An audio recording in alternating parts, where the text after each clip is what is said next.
తర్వాత ఆ ఫ్యామిలీలో ఒక్కళ్ళు 2 నిమిషాలు తన అనుభవాల్ని, జ్ఞాపకాలని ఈ సందర్భంగా మాకు తెలియజేయాలి, అందరితో పంచుకోవాలి.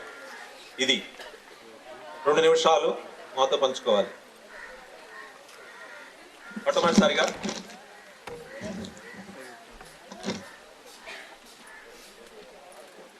చల్లపల్లి శ్రీనివాసరావు గారు. నాకు చిన్ననాటి హీరోలు. చిన్నప్పుడు అనుకునేవాడిని శ్రీనివాసరావు ఇలాగా తగాదాలు తీర్చాలి, శ్రీనివాసరావు ఇలాగా నాయకుడిని అవ్వాలి, శ్రీనివాసరావు ఇలాగా పోరాటాలు చేయాలనుకునేవాడిని. అలాగే మా పెద్దమ్మలాగా మాట్లాడాలి, మా పెద్దమ్మలాగా రిలేషన్ పెట్టుకోవాలనుకునేవాడిని. నాకు వీళ్ళిద్దరూ మార్గదర్శులు. వాళ్ళిద్దరితో ఈరోజు ఒక ఫోటో దించుకుని నా జన్మాంతం పెట్టుకోవాలి నా కోరిక.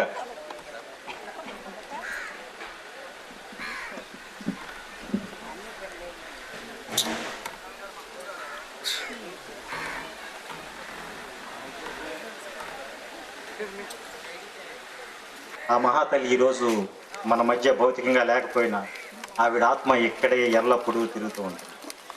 శ్రీమతి రాఘవం వీరి గురించి తెలియని వారు ఎవరు ఉండరు.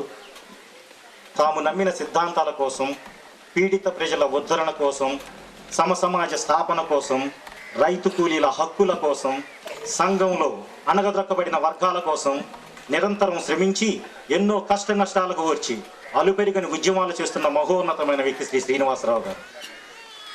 ప్రతి ఒక్క వ్యక్తిని ముందుకు నడిపించడానికి ఒక శక్తి చాలా అవసరం.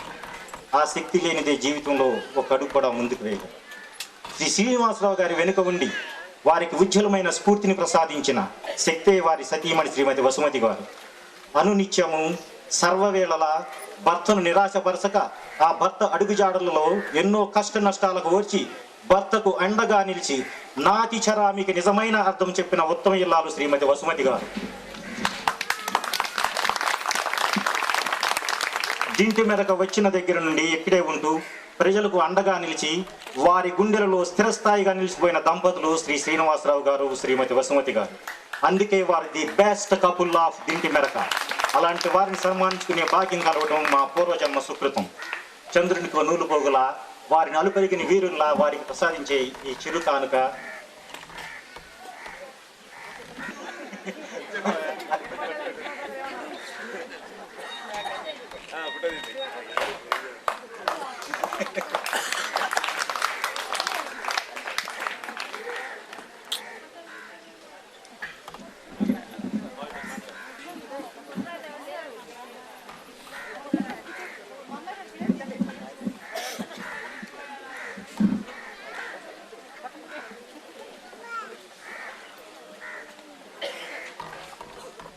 ఇక్కడికి హాజరైనటువంటి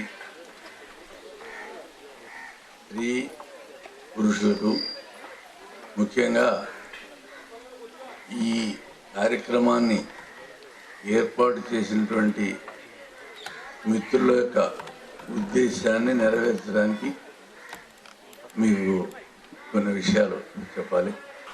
ఇవాళ సమాజంలో అధికారంలో ఉన్నటువంటి పార్టీలు, డిపార్ట్మెంట్స్లోని పెద్ద నాయకులు పూర్తిగా అవినీతి పాలై పదవి కోసం, డబ్బు కోసం తమ శ్రేయస్సే చూసుకుంటున్నారు. కనుక దేశం ఈ పరిస్థితుల్లో ఉన్నది.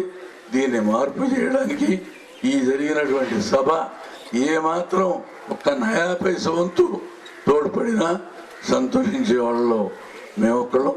అందువల్ల ప్రతి వాళ్ళు మానవులే, వాళ్ళని కూడా మానవులుగా చూడాలి, గౌరవించాలి అనేటటువంటిది ఈ సభ ద్వారా మీరందరూ గుర్తించాలని ఇవాళ రేపు కార్యక్రమాల్లో పూర్తి వరకు పాల్గొని వాటిని జయప్రదం చేయాలని చెప్పి కోరుతూ నేను ఇంతటితో సెలవు తీసుకుంటాను.